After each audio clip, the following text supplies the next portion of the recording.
Olá, pessoal. Essa aula aqui é uma coisa bastante interessante, porque nós vamos tratar de um assunto que é muito famoso entre nós, mas que tem mudado ao extremo, a ponto de assumir certas visões contraintuitivas e de terminar com algumas das nossas certezas, com algumas das coisas que nós aprendemos no decorrer do tempo.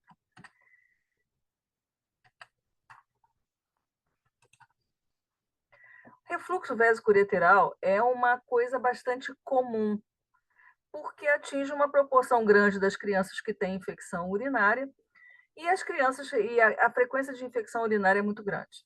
Pode ser um problema caro quando você soma o custo de exames, internações eventuais, atendimentos de emergência, faltas no trabalho dos pais.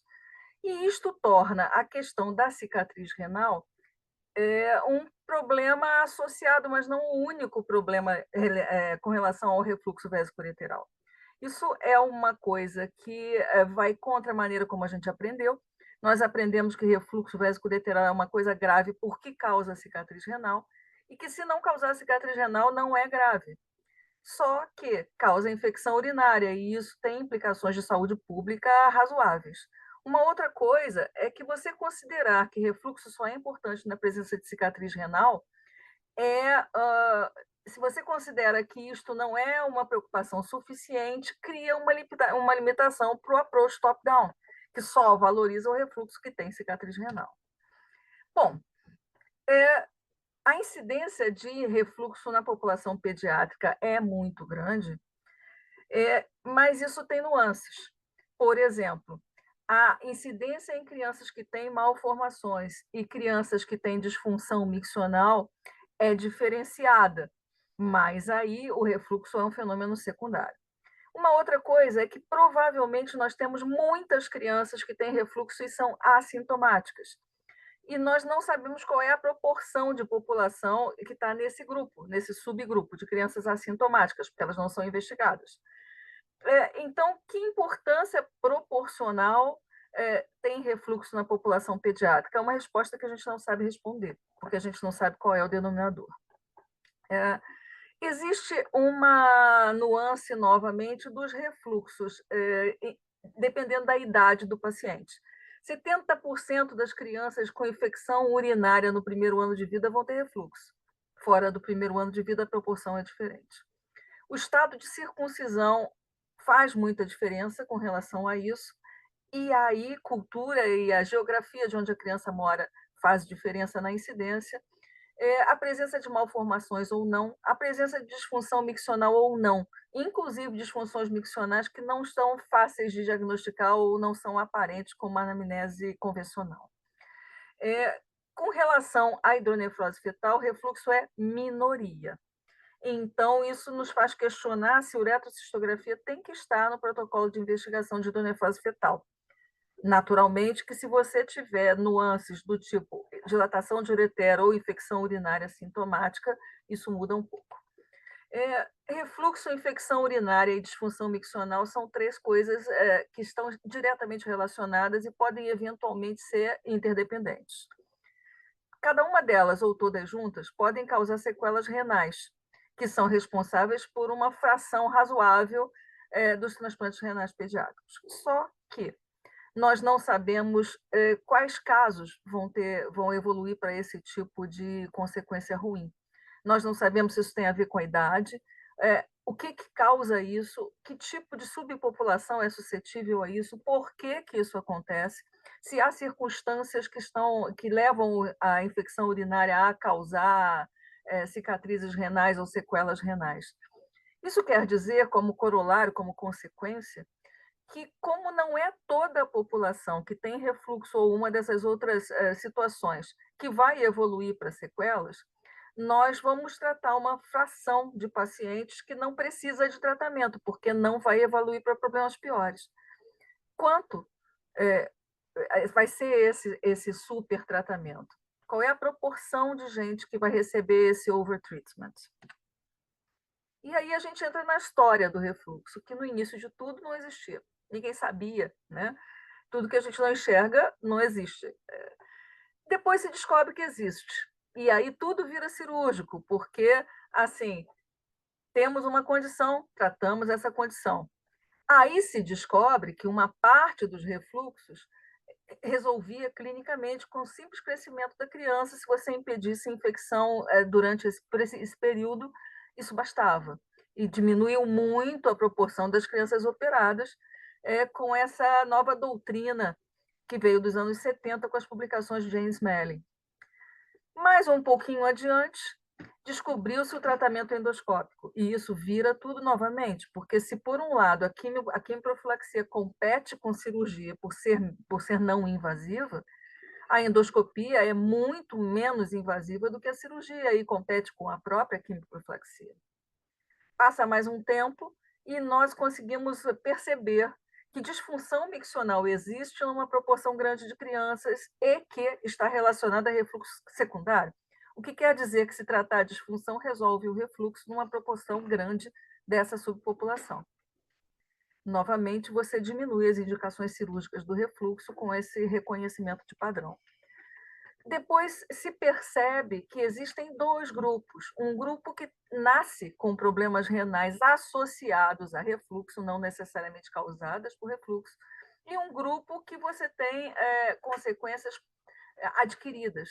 E quando você divide esses grupos, a relevância do problema muda radicalmente e o tratamento fica ainda mais seletivo. Nesse momento em que você subgrupa refluxo, você começa a perceber que tem grupos que não precisam de tratamento.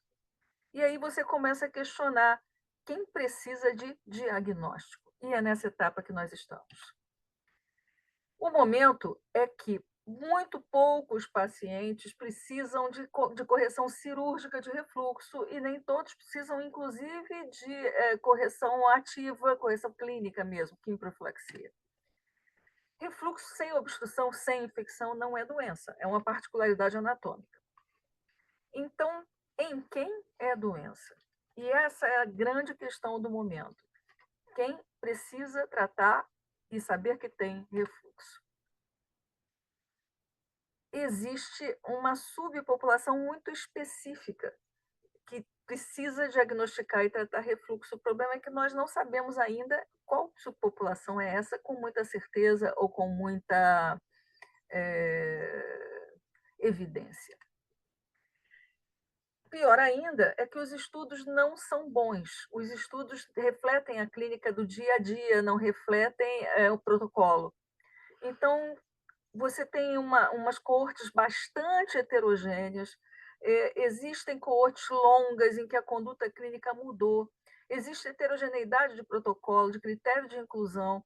Então, é muito difícil tirar da literatura, que está cheia desse tipo de variável, inclusive algumas variáveis circunstanciais, geográficas, culturais, uma consequência que a gente pode usar com firmeza para determinar tratamento. O risco de infecção em cada criança não é definido. Existem crianças que têm um refluxo de grau pequeno e têm muita infecção. Existem crianças que têm um refluxo de grau grande e têm pouca infecção. Então, quem? Não há uma previsibilidade muito firme. É óbvio que as crianças com situações piores têm mais chance de infecção, mas mais chance de infecção não quer dizer chance absoluta de infecção. E o que a gente sabe agora é que você, no mínimo, tem dois padrões de doença de refluxo. Um primeiro tipo, que é o tipo mais comum que a gente vê na clínica, que é o refluxo que está associado à disfunção miccional no pré-escolar. Esse tipo de refluxo é muito característico de meninas entre os 2 e os 5 anos de idade e tem baixo risco de evoluir para insuficiência renal. Existe um segundo tipo, esse é o tipo relacionado à doença mais grave, relacionado a risco de transplante renal futuro, que é o refluxo grave congênito, que está relacionado à displasia renal. Em outras palavras, neste caso, o refluxo é colateral à lesão renal, não é necessariamente causa da lesão renal. Muito embora infecções adquiridas que se associem à displasia piorem o prognóstico claramente. Como é que a gente corre atrás de refluxo ou quando? Bom, existe a proposta relativamente recente e eu diria um pouco simplificadora do top-down, quer dizer, nós só precisamos correr atrás de refluxo em crianças que demonstradamente tenham uma lesão renal associada a refluxo. Quer dizer, a gente foca em descobrir uma lesão renal e, a partir daí, a gente procura ou não procura a existência de um refluxo associado. Existem também alguns qualificadores clínicos, por exemplo, infecções urinárias causadas por bactérias que não são Escherichia coli, infecções urinárias de repetição e a presença de hidronefrose associada ao refluxo, que a gente vê na literatura como dilating reflux, refluxo dilatante. Novamente, nefropatia de refluxo não costuma ser causada por infecção, apesar de que em doentes com displasia a infecção piora e acelera o processo. E isso faz cair por terra algumas das ideias que nós assumimos a partir dos paradigmas descritos por Smelly nos anos 70.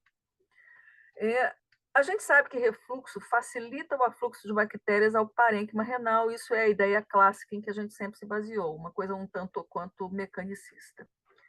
Mas a gente não se lembra de alguns outros fatores que são também mecanicistas, mas que têm sido deixados de lado e talvez sejam importantes. Quer dizer, o refluxo não apenas facilita que a bactéria chegue, mas diminui a possibilidade da bactéria ser eliminada. Quer dizer, o refluxo diminui o clearance de bactérias. E ele causa estase urinária, no sentido de que o sistema urinário superior nunca é plenamente lavado. No momento em que a criança urina, ela urina e imediatamente depois ela tem uma onda de refluxo e parte dessa urina é devolvida para o sistema urinário superior. Então, você não tem um fator de problemas no refluxo, que é o fato da bactéria ter como chegar ao rim. Você tem três, ligados ao fato da bactéria chegar ao rim e ligados ao fato da bactéria não sair do rim. O refluxo é modulado por disfunção miccional, e isto quer dizer, isso é um reforço nessa questão do clearance e na questão de pressão, que pode ser uma lesão associada, ou pode se associar na causalidade da lesão. A chance de cicatriz renal é modulada pela idade, nas crianças mais novinhas a chance é maior, e é modulada pelo tempo até o tratamento, quer dizer, crianças que têm febre sem tratamento durante muito tempo têm mais chances de uma cicatriz renal posterior. E isso é bastante lógico, quer dizer, a agressão bacteriana é deixada sem ser contemporizada pelo antibiótico por mais tempo. A ideia da quimioprofilaxia, como nós falamos, é de 76, mas a coorte que James Melley examinou é bastante questionável à luz de como se enxerga evidência para trabalho médico hoje em dia. Era uma coorte muito heterogênea, uma coorte em que algumas crianças não tinham doença anatômica, tem um grupo grande de perda de segmento proporcionalmente, e a avaliação era feita com um tipo de exame com sensibilidade muito menor para a cicatriz renal do que o que a gente usa agora, que é a cintilografia.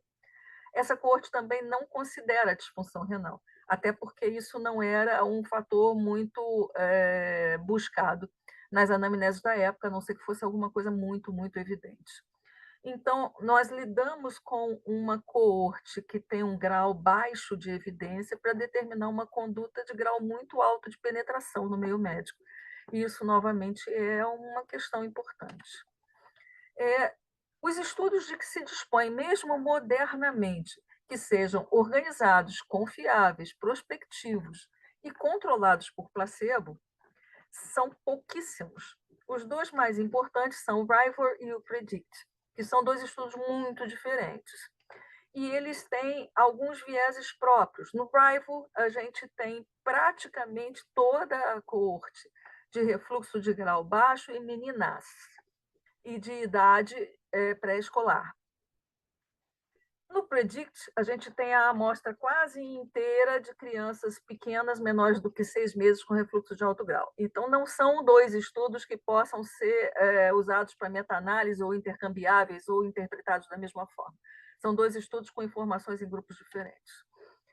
O RIVOR é o primeiro, é histórico, dentro dessa pretensão de fazer estudos prospectivos controlados. E ele mostra que o grupo de quimioprofilaxia tem metade das infecções com relação ao grupo placebo, mas isto não tem consequências com relação à função renal a princípio. Uma coisa que é importante, é um dado importante desse estudo, é que a eficiência da quimioprofilaxia é maior no grupo que também tem disfunção miccional.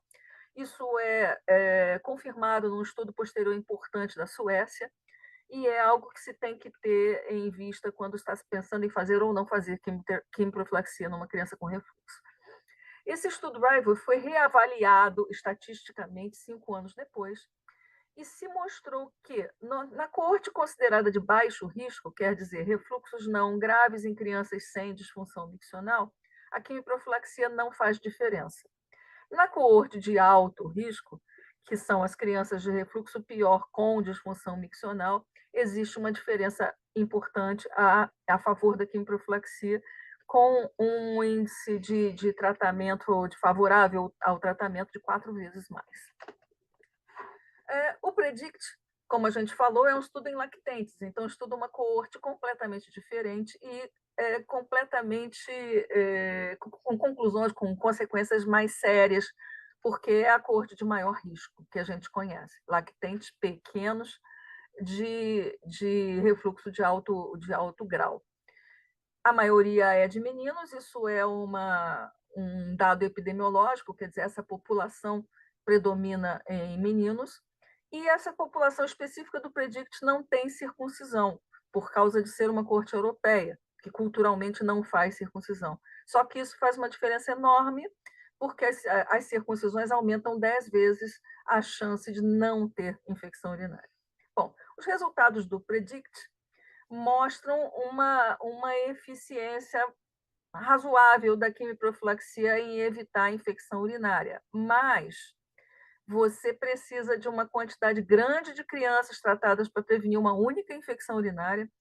2/3 do grupo placebo não teve infecção urinária, o que quer dizer que uma baita população não precisa da quimioprofilaxia. E não houve consequência a nível de lesão renal.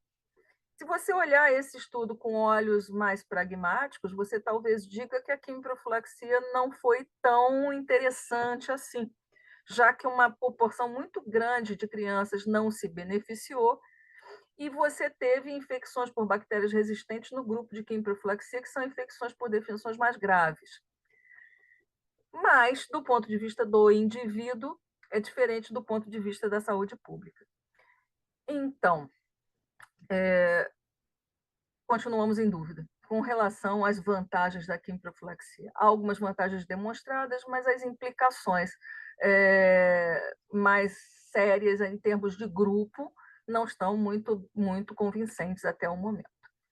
É convincente que a circuncisão é muito importante nas crianças sob risco, a ponto da gente dizer que um lactente de sexo masculino com um refluxo dilatante merece uma circuncisão como profilaxia de infecção urinária. Esse índice de 10 vezes é maior do que o benefício da quimioprofilaxia em todos os estudos. Naturalmente que talvez associando os dois o benefício seja maior ainda, mas isso é uma incógnita. Outra coisa, e esse dado do estudo de Hillary Kopp de 2010 é importante, é que a maioria dos pais não faz, a maioria não, mas metade dos pais não faz a quimioprofilaxia como prescrita. Isso por esquecimento, por não quererem usar medicação a longo prazo, por uso inadequado, mas, enfim, metade das crianças em quem é prescrita a quimioprofilaxia não faz a quimioprofilaxia efetivamente. E pouquíssimos estudos têm isso como um componente de análise. Esse estudo de Hillary Kopp mediu a concentração dos antibióticos no sangue venoso das crianças, então é um estudo muito confiável. Mas quem faz esse tipo de dose farmacológica na clínica? Quase ninguém, ou ninguém não. Hoje em dia, nós temos umas regrinhas para quimioprofilaxia que são consideradas razoáveis dentro do que nós conhecemos nesse momento. Então, todas as crianças abaixo dos 6 meses, todos os meninos com refluxo que não têm circuncisão, mas nesse caso adicionar circuncisão é aconselhável, todos os refluxos que têm dilatação, não sabemos exatamente até que idade, a tendência atual é até o treinamento de toalete da criança se completar. As crianças que têm cicatriz renal, essa é a base do recurso top-down, e nas crianças que têm disfunção miccional que ainda não terminou o tratamento.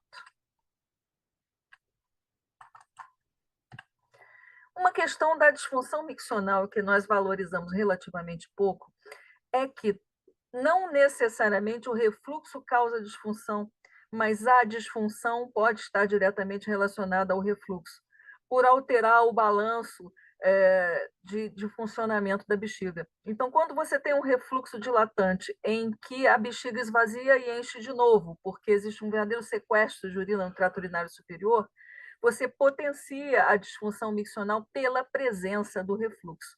E Lachgren, não sei se vocês lembram desse nome, mas é a pessoa que tem a maior experiência mundial em uso de preenchedores para tratamento de refluxo, mostrou numa das coortes dele, uma das maiores, que alguns pacientes inesperadamente resolviam a disfunção quando resolviam o refluxo.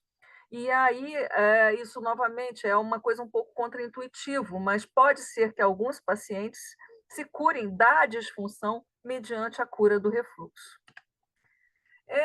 A questão da disfunção, como a gente já falou antes, é séria, e existe uma coorte importante, que é essa coorte sueca que eu estou aqui mostrando para vocês, que relaciona diretamente a eficiência da quimioprofilaxia à presença ou não de disfunção miccional. Um problema nesse tipo de questão é que é difícil o diagnóstico da disfunção miccional na criança pequena. E não é porque ela não existe, é porque o diagnóstico é difícil. Então, é possível que exista um papel disto em muitas crianças com refluxo que estão abaixo da idade em que a anamnese esclarece bem disfunção miccional.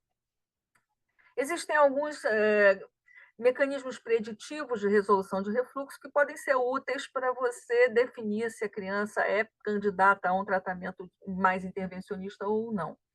Esses scores são bastante efetivos, mas eles têm alguns problemas. Aqui, por exemplo, um problema prático é que o item 2 do score depende fundamentalmente da qualidade da uretocistografia, e a gente sabe que na prática isso é bastante difícil de qualificar e de conseguir. Esse score não mostra o tempo para resolução e não faz diferença de gênero, e a gente sabe que o gênero faz muita diferença com relação a refluxo. Então, é um score que talvez trabalhe bem numa coorte, vamos dizer assim, típica, mas tem questionamentos. Recentemente foi proposto essa medida como previsibilidade da possibilidade de refluxo, mas, novamente, ela esbarra na qualidade e na dinâmica da uretocistografia, porque a gente sabe que a demonstração de refluxo na uretocistografia é dinâmica e, às vezes, num ciclo, você tem uma imagem diferente da que você obtém no outro ciclo. Então, é um pouco acidentado na prática usar esse índice. As estratificações de risco são bastante complexas e muito cheias de variáveis, mas a gente tem alguns dados práticos que são importantes. Por exemplo, que a lesão aguda num DMSA, numa cintilografia, não segue, a maioria delas não segue para a cicatriz renal, para a lesão crônica. Isso é tranquilizador como fator prognóstico. Uma outra coisa que a gente sabe é que a relação boa de lesão no DMSA com refluxo grave é do DMSA de fase aguda. E esse DMSA de fase aguda é muito pouco praticado na prática. Quer dizer, o top-down, em outras palavras, o top-down correto depende de uma cintilografia na fase aguda. E a gente não tem tido muito uso disso na prática. Refluxo e ultrassom são dois parceiros que não se relacionam muito bem. A sensibilidade do ultrassom para refluxo não é boa, mas a sensibilidade do ultrassom para doenças urológicas é boa. Então, na prática, o ultrassom continua sendo um bom exame de triagem para crianças com infecção urinária, mas o ultrassom normal não afasta a possibilidade de refluxo. O DMSA mapeia bastante o risco de refluxo, quer dizer, do DMSA normal para o anormal, você aumenta em 3 vezes a chance de refluxo.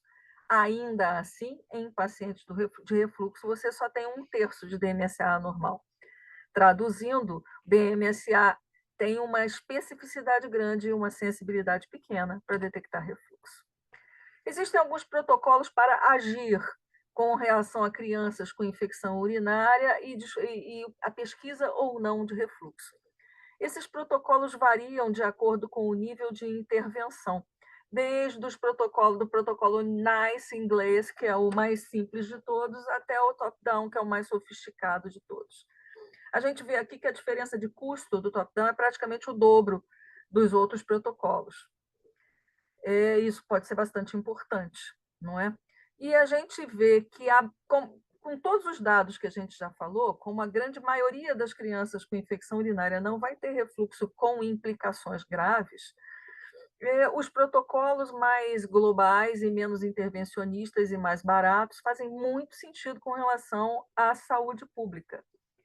Mas, com relação ao indivíduo, continuamos debatendo o que a gente deve ou o que a gente não deve fazer, inclusive porque a visão do médico é individual dele com o seu paciente, diferente da visão do sanitarista, que é com relação a custo de saúde e efetividade em grandes grupos. São visões bastante diferentes. Os preenchedores, o tratamento endoscópico do refluxo já não é tão recente, tem um quarto de século. Algumas das propostas foram abandonadas por vários motivos e persistiram em uso o Deflux e o Vantris, que são os nomes das marcas pelos quais eles são mais conhecidos. Eles são diferentes. O Deflux tem eliminação biológica e uma taxa maior de recorrência por causa disso. O Vantris não tem eliminação biológica e tem uma taxa maior de obstrução persistente por causa disso. Então, a vantagem de um é a desvantagem do outro. Existem várias técnicas endoscópicas. O Sting é a técnica clássica, com injeção periureteral. O HIT e o Double HIT são injeções dentro do ureter, que são mais qualificadas para refluxos maiores, grau 4, grau 5. O grau de refluxo determina a ação dos preenchedores, quer dizer, você tem 2/3 de resposta aos preenchedores nos refluxos maiores ou igual a 4. Isso quer dizer que, se por um lado, os preenchedores são menos eficientes do que a cirurgia neste grupo de pacientes. Por outro lado, 60% de resposta, 60 e poucos por cento de resposta é bastante bom, porque você só vai ter que operar os 30% que sobram. Então, é uma questão de por que lado você está olhando isso. Existe uma curva de aprendizado, existem variantes técnicas a serem usadas, o volume do preenchedor que você usa faz diferença no efeito e faz diferença no tipo de preenchedor que você está usando. A ausência de disfunção miccional ou não modula a efetividade do preenchedor, mas tem aquele argumento do Lactrin que a gente qualificou antes, quer dizer, por um lado, o preenchedor é menos eficiente para curar o refluxo em presença de disfunção miccional. Por outro lado, às vezes o controle do refluxo resolve a disfunção miccional e é difícil separar isso. Quando o preenchedor persiste, ele pode ser confundido na imagem com a presença de litíase e a comunidade precisa saber disso. Existe uma piora de resultados quando você tem anomalias associadas, mas cai mais ou menos no mesmo critério que nós comentamos antes com relação aos refluxos graves. Algumas novidades com relação a refluxo estão ligados a diagnóstico, marcadores genéticos, marcadores biológicos, exames diferentes da uretocistografia e a técnicas de cirurgia minimamente invasiva. A uretocistografia miccional é o padrão ouro, porque tem pouco falso negativo. É barata, estuda o resto do trato urinário inferior, classifica especificamente os graus de refluxo. Mas, na realidade de hoje em dia, na realidade brasileira, a disponibilidade de exames contrastados está bastante diminuída, está difícil de conseguir exame contrastado, especialmente uretocistografia, que dá muito trabalho, demora muito tempo, precisa invadir a criança no consultório de radiologia. Então, está na prática bastante difícil de conseguir uretocistografia. A criança é exposta à radiação necessariamente pela própria natureza do exame. e o exame é invasivo pela necessidade de cateterismo. O ultrassom contrastado ganha da uretocistografia porque não usa radiação. É um exame dinâmico e, como o refluxo é um fenômeno dinâmico, isso aumenta a capacidade de captação do refluxo no exame. Por outro lado, esses exames demoram mais e existe um problema logístico nos laboratórios de ultrassonografia com relação a isso. A classificação obtida pelo ultrassom contrastado é aproximada, não é aquela classificação exata, em refluxo baixo, moderado e grave. A criança precisa ser cateterizada, o operador é um operador de ultrassom, a análise é subjetiva, então existem problemas com relação ao nível de especialização do operador. Uma ampola do Sonovio, que é o contraste, custa mais ou menos R$ 700, isso encarece muito o exame. E o estudo da uretra depende de ultrassom transperineal, que também tem as mesmas questões de operador. Os biomarcadores não estão muito bem disponíveis nesse momento, porque o que a gente tem nessa fase de pesquisa são marcadores de lesão secundária, marcadores de fibrose, marcadores de inflamação, quer dizer, basicamente marcadores de infecção urinária com repercussão renal. É algo semelhante ao que uma cintilografia detectaria, mas num nível micro. Não há marcadores de displasia descobertos até agora, e esses marcadores, a maioria deles, mesmo esses de infecção grave, não estão disponíveis em laboratórios clínicos. A maioria deles ainda está na etapa de laboratório de pesquisa. Existem algumas questões técnicas com relação à cirurgia, algumas delas ligadas ao uso ou não, à vantagem ou não das cirurgias minimamente invasivas, robótica e laparoscópica. Isso porque a cirurgia aberta não é considerada uma cirurgia de extrema agressão. Então, existe uma competição muito par e passo com as técnicas laparoscópicas e principalmente com as técnicas robóticas. O Deflux parece ser mais seguro do que o Vantras por causa da questão do risco de obstrução. Com relação a algumas situações especiais, a gente pode comentar que no transplante renal a necessidade ou não de correção do refluxo é bastante mal definida nesse momento, em especial porque a literatura mistura o refluxo no rim nativo com o refluxo no rim transplantado. E aí fica difícil de saber qual consequência é do quê.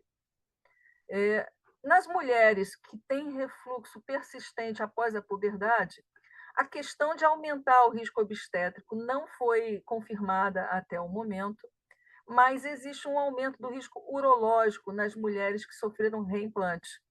Existe um risco de estágio ureteral e algumas dessas pacientes precisam de duplo J durante o último trimestre da gravidez por causa do reimplante anterior.